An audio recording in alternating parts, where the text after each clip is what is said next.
Lil Boosie has disowned his gay daughter, and he has his reasons. There are two sides to every story, but there's only one backstory. Lil Boosie sat with a disgusted scowl on his face in a therapist's office. The Louisiana rapper was reluctantly forced into therapy by the courts. The reasonably beautiful therapist in his eyeline helped settle his nerves. Nicole Spigner was a Howard graduate with kindness and empathy in her gaze. Shall we get started? Do I have a choice? Let's talk about your daughter's lifestyle. That's personal.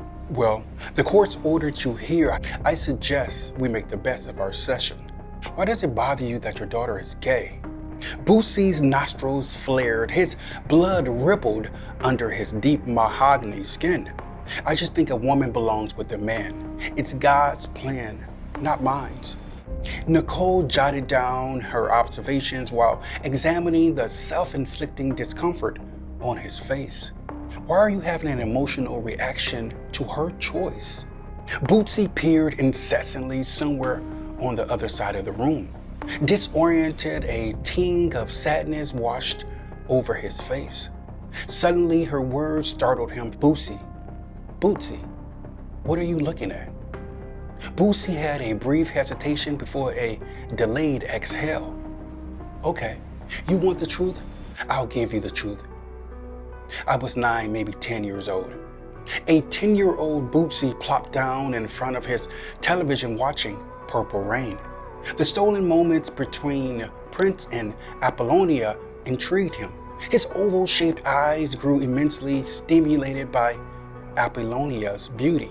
Without notice, Boosie tore himself away from the memory. Why did you stop? Something happened.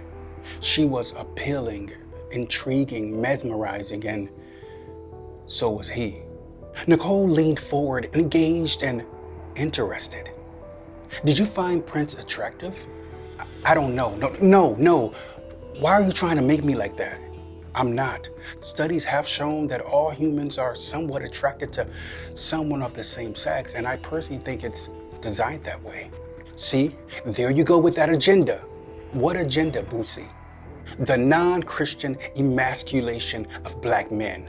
Nicole relaxed in her chair and pursed her lips. Do you consider yourself a Christian? Yeah, I do. I have Jesus running all through my veins.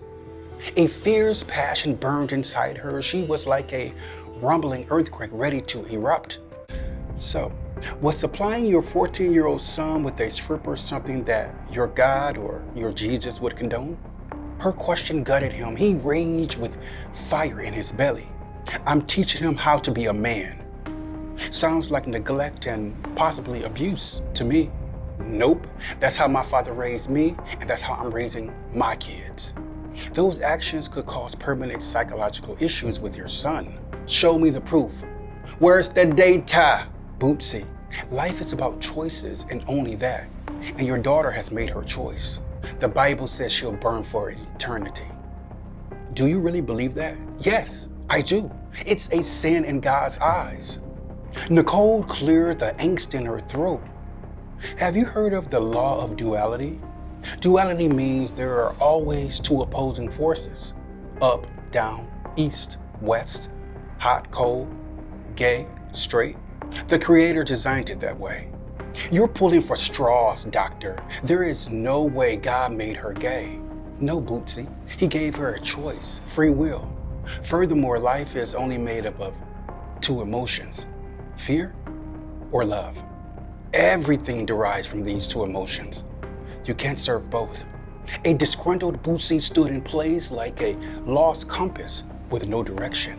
What about procreation? Women have an adverse reaction to this lifestyle also. It's not just me. Nicole perked up with conviction at the hem of her words. Women disdain the lifestyle because they think somehow they're losing out on a man that could have been theirs. And men think somehow brushing up against a same gender loving person would reduce them to falling in the arms of a man.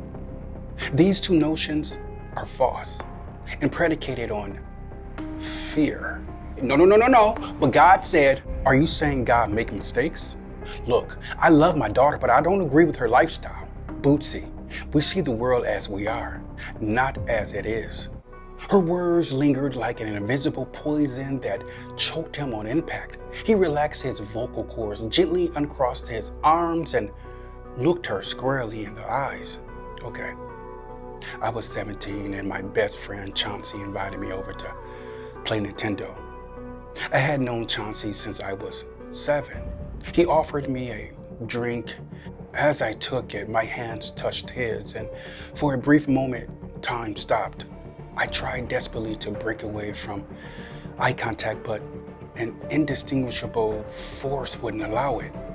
My body was paralyzed and my heart thumped out of my chest like crazy. I felt free. Boosie came back with regret dripping from his words. I made a choice in that moment. Nicole edged forward. What happened next?